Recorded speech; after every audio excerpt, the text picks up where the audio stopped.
When I was 13 years old, I lost everything, but nothing changed.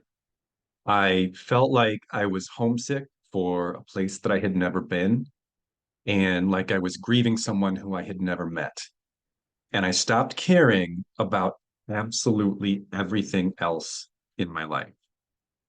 To this day, that feeling that started that day and derailed the next 5 years of my life is the worst, most miserable, and most perplexing thing that has ever happened to me.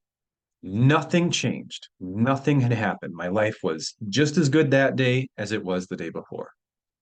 But I lost my ability to feel any connection to any of it. I still had my family, but I didn't feel connected to them anymore. I didn't feel joy or love being around them, and they hadn't changed. Nothing was different about them. I lost interest in my friends. I didn't enjoy socializing. I stopped caring about school. I stopped caring about athletics.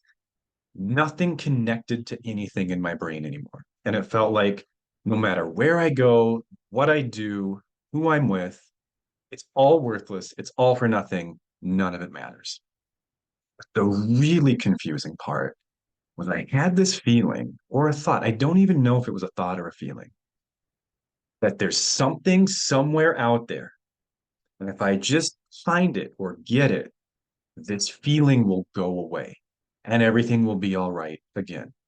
And so I became obsessed with that thing, with finding it and achieving it, attaining it, whatever it was, because I would have done anything, and I mean anything, to get rid of this feeling. And I did. I tried every single thing I could think of that I thought might help. I got into psychology because of that day and because of the next 5 years of my life. Because more than anything, I wanted an answer to what happened to me. Why did I suddenly feel like I did not belong in this world? Why did I suddenly feel like the life I was living was the wrong life when I had never felt that way before? What happened? If any of what I just said connects for you, then I think this is going to be a very important episode for you. I'm going to give you a little spoiler here. I still don't know the answer. I still don't know what that was. I have many theories. I have studied this obsessively since the day I was 13 years old, despite having four college degrees, two of which are graduate degrees in psychology, despite doing therapy for 15 years and everything that I've learned and studied since that time. I do not have a definitive answer on what this thing is, on what exactly causes me to experience these feelings from time to time. But I do have some theories, and at least having theories has helped me a lot. And I also have coping tools now. It's hard to develop coping tools for a thing that you don't know what it is, but through just a lot of trial and error, I have found things that really, really help me deal with these feelings because they do still happen every now and then. Frequency has gone way down, the intensity has gone way down, duration has gone way down, but I would not say that this thing has been completely wiped out from my life. It has been minimized. And the tools I've used to minimize it, I think, are the only reason I am where I'm at in life right now. Because if I had not learned these tools, this thing would have absolutely derailed my life. This would have been, in some way, shape, or form, the end for me. So let's talk about my theories first, because over the course of my studies, both personally and professionally, I've come across a lot of things that sound similar to what I felt and what I feel sometimes. The first is anhedonia with rationalizing. And so what I mean by that is, we've talked a lot about anhedonia on this channel before, but if that's your first time hearing that word, anhedonia is typically a symptom of a mood disorder like depression, where essentially our reward pathway stops functioning. And so basically nothing in your life feels good. Things that are normally really like pleasurable or fun just feel blah, bland. Things that are really exciting, you just kind of don't care about them. Things that would normally make you feel proud or accomplished, you get nothing. There's essentially like no positive emotionality that results from your behaviors or your actions. And so you just feel hollow, empty, void.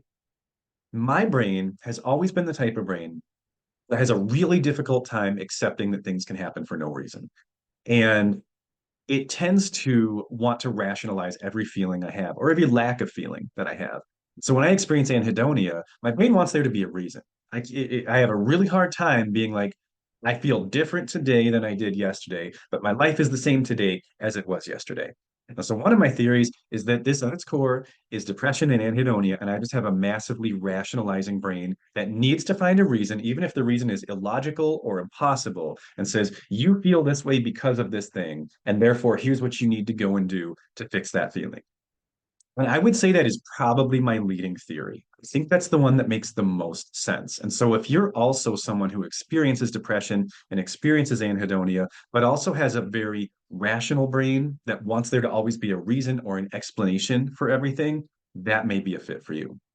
Another theory I had is could this be a mixed episode? So, mixed episodes are mood episodes that contain some elements of depression and some elements of mania. And depression and mania are very different states and they each have several different symptoms. So, combination of those symptoms, I mean, could look like almost anything. Mixed episodes are an area that I think we have a lot more research to do in psychology and in mental health. They cover such an incredibly broad range of symptoms and presentations. But one of the symptoms of a manic episode is an increase in goal-directed activity and obsessive thoughts towards certain things, like in almost an unmanageable or unignorable. There's a better word, but it's just not popping in right now. Like desire or impulse to do some certain thing. So if you had an incredibly strong behavioral impulse at the same time you experienced anhedonia and depression, and those two things combined and overlap, that might result in something kind of like what I was feeling, where everything in life feels like it's disappeared and means nothing and is worthless, but there might be a solution out there somewhere. So from the mental health standpoint, like psychopathology and mental illness, those are my two top theories for what this feeling could be. There's also some terms that I've come across in more personal studies. These are not official mental health terms. They're just kind of general terms that I've seen people use that have really piqued my interest because they kind of sound like what I felt. The first one is something called limerence. And I think I'm pronouncing that correctly. I've never actually heard another human being say it. But limerence is sort of obsessive feelings about another person, probably most commonly manifesting as like romantic love or romantic desire. So, like a feeling of your life being incomplete or meaningless if you're not with this person. And this person might be someone you've never interacted with. It might be someone, it might be a celebrity, it might even be a fictional person. It could also be someone you know. It could even be someone you've had a relationship with before, but it's different. It's different than just a longing. It's not just like, oh, I wish it would be really cool if I was with that person. It's more like nothing in my life is ever going to be okay if I don't have this person in my life. So again, this is not a psychopath. This is not a mental illness. This is, I mean, it could be. We don't really know what this is. Right now, this is just a term that we use to explain feelings that happen sometimes. Could that be a component of something like depression or bipolar disorder? Theoretically, yes, but it is not currently recognized as such. I'm going to pause from the technical explanations for a little bit, go back to my personal story a little bit, because the first time this happened to me, it absolutely felt like this. And I'm going to share the most personal, the most embarrassing thing I've ever said on here in the hopes of if anyone deals with something like this, to help you realize you are not alone and it's not as crazy as it might sound. That day when this started, it did start with longing for a person. And I use the term person very loosely for several reasons. I became obsessed, and I mean really obsessed. Like my life felt worthless and devoid of value and meaning if I couldn't have this person in my life with a fictional character from a video game. And keep in mind, when I'm 13 years old, that's in the 90s. So video game characters now pretty much look and act like real people. This is early video games, okay? It gets deeper though. This character was from a video game called Blade Runner. Now, if you've ever seen the movie Blade Runner, you know that a lot of the characters in the movie and also the game are actually androids, meaning they're even in the fictional world of Blade Runner, they're not real human beings. They are robots designed to look and act like human beings. This character was well, they call them replicants in Blade Runner. Real Blade Runner fans would absolutely lose all respect for me if I said android. Replicant is the correct term. This character was a replicant from a video game. Not only that, she had like 20 lines. I mean, she didn't even really have a personality. So this was not like a reasonable feeling to be having. This was clearly a symptom of something that was wrong with me. And the amount of despair that I felt knowing I could not have a relationship with this fictional replicant, like I stopped caring about everything in my life. I didn't care about what I was doing anymore. Now, the weird thing is, I'm going to talk a little bit about this when we get into the coping skills too. The strange thing is, the focus of that feeling changed over time. It wasn't all 5 years was thinking about this character, and that actually did not last that long at all. It kept shifting to other different things, but the feeling didn't go away. So, just an interesting aside that we're going to return to. The fourth thing that I've come across that kind of sounds like what I felt, and I am going to butcher this pronunciation because it's not even an English word. It's a Welsh word, I think. I really dug deep to try to find answers for myself, okay? That's how far I was looking. I think it's pronounced Hiraeth. It's Hiraeth. And Hiraeth, maybe, is essentially like a homesickness or a grief for a time or place that does not exist anymore. So I often see this described when people feel like they should have been born like 200 or 300 years ago, into a different time frame. People who feel like they are not a fit for the current world and the current society. And that's kind of a tricky thing to say because I honestly think most of us probably feel that way to some degree. And I think there is a level of truth in that. Like our society just isn't. Is it crazy to say our society is not built for humans? I don't feel like it is. Not most humans anyway. This will be a major tangent if I let myself go down that road, and it's not really the point of today. So I'm going to just head back into where I was. But some people might have an unshakable sense that they should have been born at a different time. I suppose theoretically this also could even be in the future. Um, but it's essentially I'm in the wrong timeline. I don't belong here. Um, I've also seen people experience this with different places, and it might be places that they can even go. Like, for whatever reason, I knew a few people growing up who were absolutely convinced that they should have been born and raised in Japan. I don't know which this all fits into, right? I'm just going over a few different ways people might feel like they don't belong in this world. Sometimes we feel like we were born into the wrong family. And I don't just mean like, oh, my family's not the best. I mean, like, no, there is like literally I got put in the wrong spot. Like there was an error in the placement process of me. And I was actually supposed to be a member of this other family. And like I am in the wrong life, wrong body, wrong soul, wrong place, whatever it may be, all different ways that this feeling can show up, right? This, whatever it is, mysterious, impossible to label, life altering feeling. So, what the heck do you do about it? That's the million-dollar question, right? As I mentioned before, I'm an like excessively rational person. And sometimes that's a weakness. Sometimes that can be like a real Achilles heel, especially in therapy sometimes, because mental health isn't always a rational thing, right? But for the longest time, like the reason that these 5 years of my life went the way they did is because I was 100% convinced that this feeling was real. I mean, it was real. Like I undeniably experienced the feeling. That's not in question. But what is in question is like, was the drive and desire correct? Because again, what it felt like is nothing in my life matters. There's something else out there for me that means more than anything I have right now, and I need to go find it, whether that's a person, a place, whatever, right? And for 5 years of my life, I was convinced that that feeling was actually a guide. Like it's telling me something. I am supposed to be doing something different with my life than what I am currently doing. And I took it seriously. I took it 100% seriously, and I kept trying to find this thing. I looked everywhere. I tried to find it in women, in friends, in hobbies, in places. I thought if I went to the right place or did the right thing, everything would just click. And the way I finally started the very first time to slowly pull myself out of this hole was by asking some questions about the feelings that I was having to try to figure out, is this real? Like, is this actually something you're supposed to be doing, or has something gone wrong inside of your mind that is taking you in the wrong direction in your life? And the first two questions I started to ask myself, because I started to notice some patterns, but for the first time, we're kind of like creating some cracks in the foundation of this feeling that I've lived with for 5 years. And the first two questions I started to ask myself were, whatever the focus of my thoughts were, whatever the focus of my obsession was, have I ever had that thing and not been okay?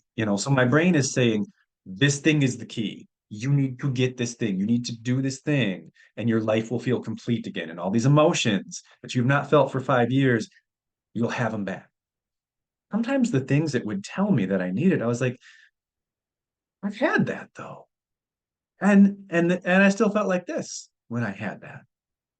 So that started to create some skepticism in me. Like, for example, at one point, I had become really estranged from this really, really close friend that I had for a long time. Like, I would say he was my best friend overall in the course of my life, other than my wife, who's my actual best friend, but like my best male friend, whatever you want to call it. And I felt this deep despair because I was disconnected from him. I'm like, I need him back in my life. If he was back in my life, everything would be all right. I wouldn't feel this way anymore. But then I was like, wait a minute, though. He was there when you were 13. You had him, you had that relationship, and you still felt like this. Something's not right here. This doesn't make sense. The other question that I started to ask myself that started to put some doubt into the validity of this feeling was basically the inverse of that question. Have I ever felt okay without this thing? And that one was a real game changer because I traced that all the way back to the very first time that I felt this way. And what kickstarted it was the obsession video game character. And I realized that makes no sense. It makes no sense because you've never had that. You can't have that. That doesn't exist. And yet, there have been times in your life when you felt okay. So if this is a real need, if this is a true absence in your life, this feeling should have been much more consistent, much more predictable, much more stable than it actually has been.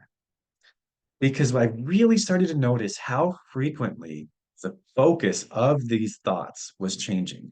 Because it was all over the place from be with this person romantically to be with this person as a friend to be this person. Like sometimes it was like, I need to be this person who I'm not, or live in this place, or live in this timeline, or what it kept changing.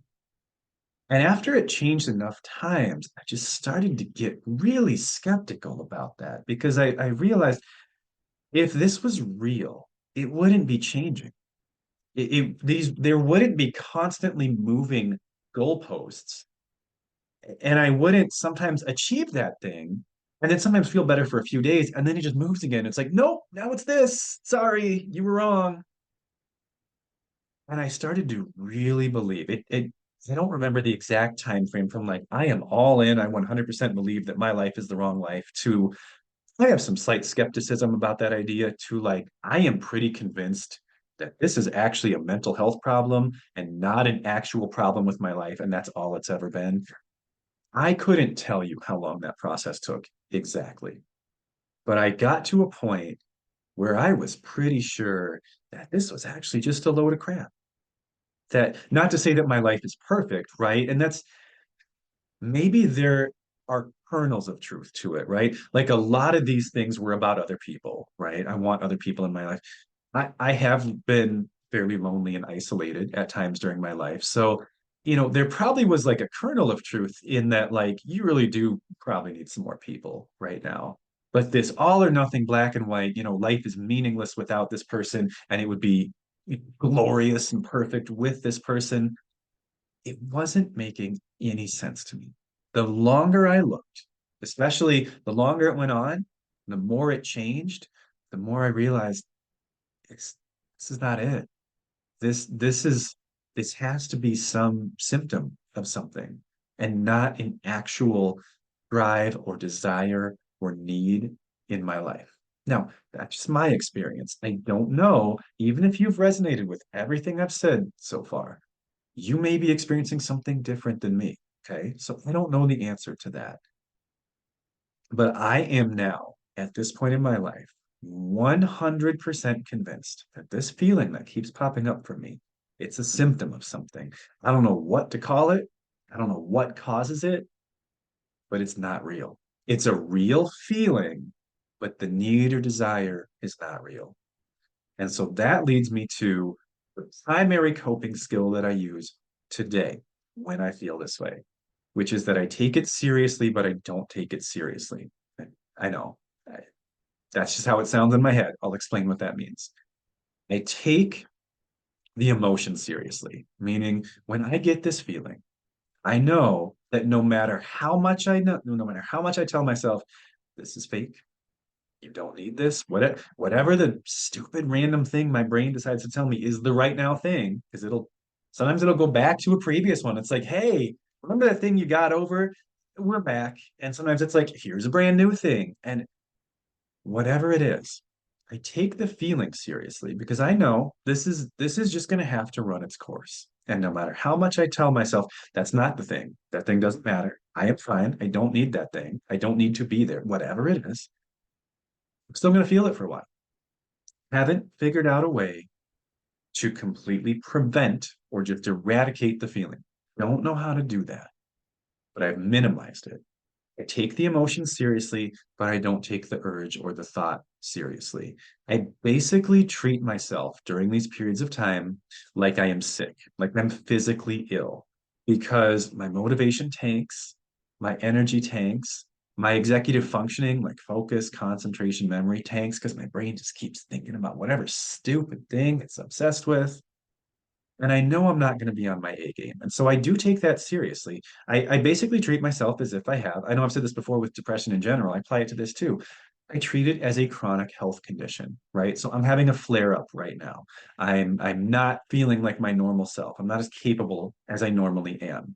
And I'm gonna need, a period of like, I don't stop doing everything because that'll make it a million times worse. My non-negotiables are to the best of my ability, I don't mess with my sleep. Sleep is crucial. I try not to mess with my nutrition. That can be hard too, because sometimes I don't feel like eating. And I don't mess with my workout routine. My workout routine is like the linchpin of my mental health. My workouts look different when I feel that way. Sometimes they cry while I'm working out. Thankfully, I have a home gym. That would be really embarrassing otherwise. But I make sure to keep all the inputs into my brain going because I know my brain is not healthy right now and I need to physically, keep all my brain health inputs maxed out so that this does not spiral because I've had it spiral and I know what that's going to be like. But I do not take the desires or the impulses that I experience during these episodes or whatever we want to call them. I do not take them the least bit seriously. I basically treat them like they're delusions, which for all I know, they are, but I don't indulge them. I don't try to actually satisfy these because sometimes they're impossible. And even when they're not impossible, I know if I do that thing or get that thing, this feeling won't go away. It might go away for a few days, but it won't go away forever. I also know even if I don't go do that thing, this feeling will eventually go away because it has every other time. It is a temporary problem. And I don't actually solve it by indulging the impulse. I solve it by taking the best possible care of myself, which I feel like is the conclusion of nearly every piece of content that I make.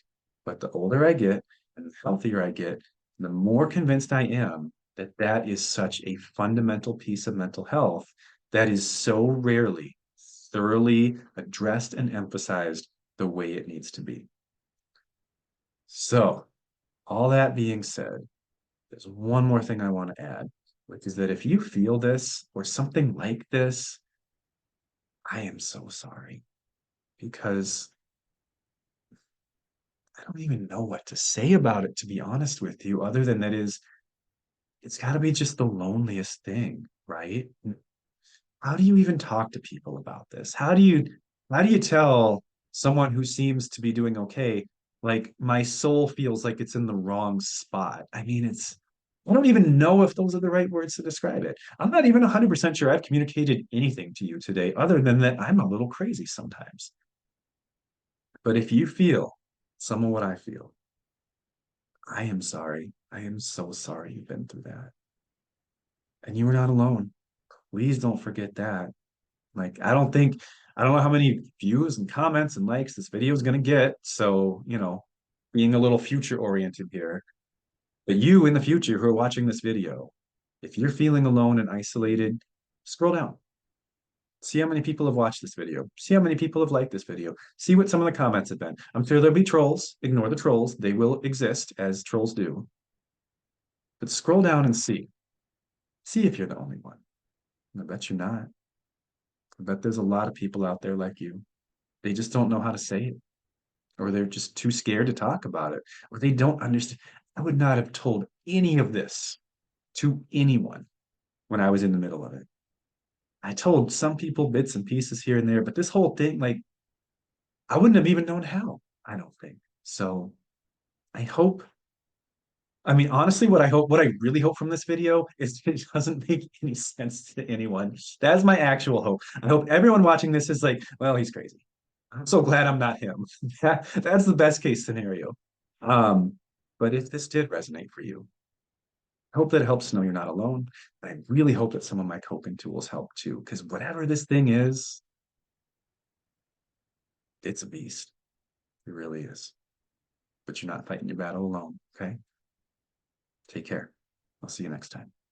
Okay, so one last quick thought. Having recorded all that about 5 minutes ago and thinking about it the entire time, I am now feeling extremely vulnerable, exposed, and a little bit embarrassed about what I just shared. I'm not going to delete the video, but I just want to let you know that although I normally try to be responsive to comments and follow up, this one's going to be a little tricky for me. And so if you tell me, hey, that video about feeling like you didn't belong in the world really resonated with me, I might respond with something like, oh, yeah, how about those Chiefs? Weather is warm. Eggs are too expensive. Okay, bye. So just, be prepared for that. Okay.